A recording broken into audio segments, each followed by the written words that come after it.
Okay, so here is a few confessions and also some stories from my past. First off, I'd like to say I cheated when I was a young kid in a running competition for a primary school.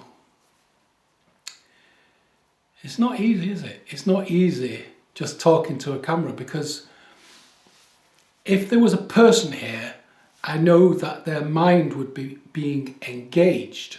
But because there's no person in the room, I don't have that feeling like I'm talking to somebody specifically. So therefore, I am not choosing words to get their interest. Instead, I'm just trying to talk into a void, and it doesn't have the same effect.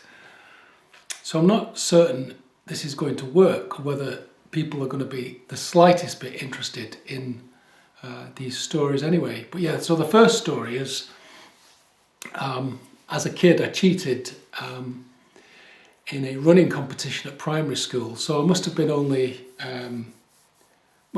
9 or 10, basically.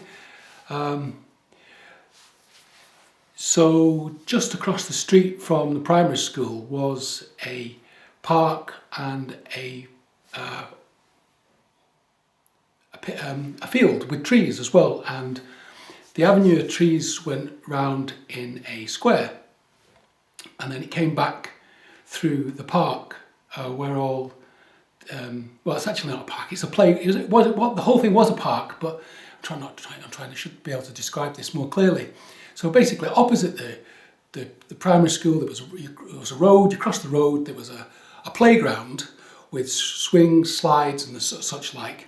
And at either other entrance to that playground was there was a field behind it, and going round the perimeter of that field with a line of trees, very large trees, was a path. And if you did 4 laps round that path, that would be, I think, a mile.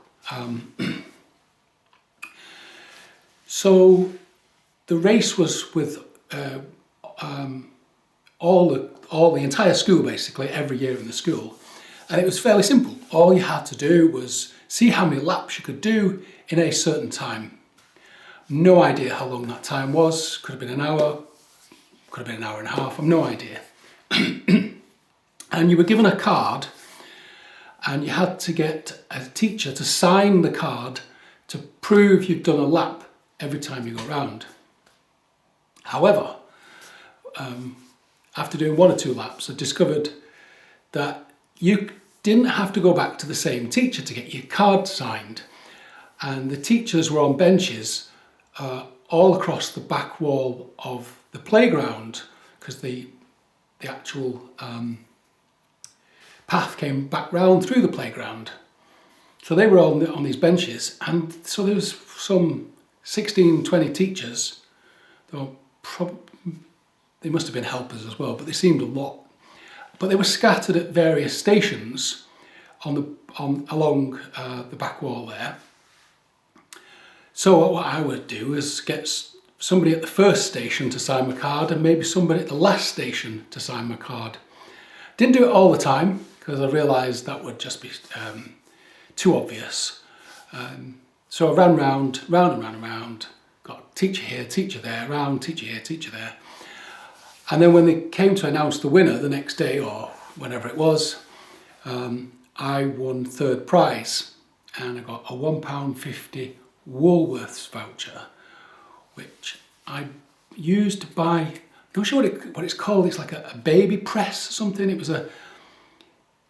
was basically a dino press, is that what it was called? Basically, it had this tape which you fed through a device where you could turn the dial and click a letter so that you could spell out words on a particular type of tape, and then you cut the tape, peel it back and stick it on something. So it was basically a labelling machine, a very simple one. I'm not sure if you can get them anymore, but that's what I bought, and I loved it because I could then go and label everything around the house.